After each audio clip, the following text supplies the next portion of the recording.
Дорогие друзья, земляки, жители Хангаласского улуса. 13 сентября будут проведены выборы главы Хангаласского района и будет определен вектор развития на ближайшие 5 лет.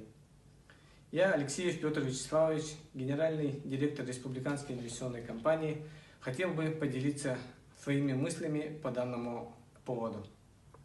Глава района – это очень большая ответственность. Это человек, который должен обладать такими качествами, как трудолюбие, уважение к старшим, уметь слушать своих жителей и доказывать и добиваться результата на различных уровнях власти для того, чтобы защитить интересы своего родного района.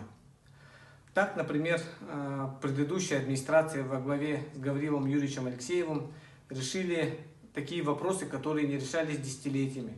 Я имею в виду про строительство третьей школы, про решение вопросов по детскому саду «Ромашка», по школу-саду в селе Актемцы, по продолжению газификации в центральных наслегах. Это Актемцы, Техтюр, Покровск, Улахан, Максоголох. Сейчас идет ударными темпами реконструкция нашей дороги Умнас. Конечно, вот эти все вопросы, которые были решены вместе с правительством, во многом зависят от главы района. Несмотря на то, что проведено очень много и решено очень много вопросов, в ближайшей перспективе надо также работать и ни в коем случае не сбавлять набранные темпы.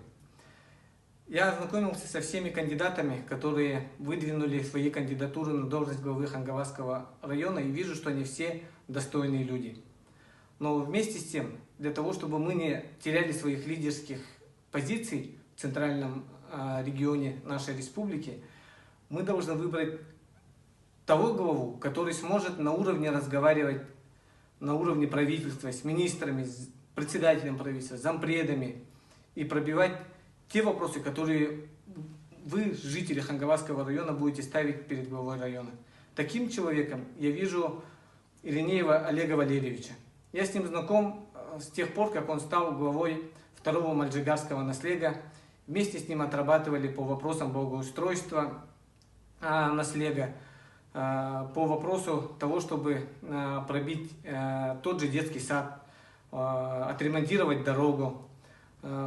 Олег Валерьевич обладает теми деловыми и коммуникационными качествами для того, чтобы на уровне и достойно представлять наш район.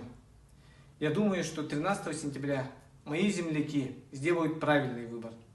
Развитие Хангаласского района в консолидации.